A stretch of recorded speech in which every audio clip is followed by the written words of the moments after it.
आमच्याशी कोणी बोलत नाहीये, आम्ही कुणाशी बोलत नाही, हा विषयच नाही. म्हणजे चर्चेलाच तो विषय आमच्यात नाही. तुम्ही टी व्हीवर आणि वर्तमानपत्रात अनेक वेळा बघते आणि मला गंमती वाटते. तुमचे जे सोर्सेस आहेत ते सोर्सेस कुठून या गोष्टी मॅन्युफॅक्चर करतात माहिती नाही, पण ठीक आहे. आदरणीय पवारसाहेबांनी अनेक वर्षापूर्वी एक गोष्ट मला सांगितली होती, चांगलं किंवा वाईट आपली बातमी चालते याचा अर्थ नाणं आपलं अजून खणखणीत आहे. त्यामुळे असा मी विचार करते आणि पुढे जाते.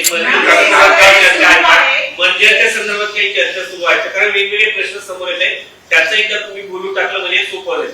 कुठल्या मर्जर बद्दल? एनसीपी अजितदादा पवार पक्षासोबत आणि तुमचा पक्ष याच्यामध्ये मर्जर संदर्भात काही चर्चा सुरू आहे?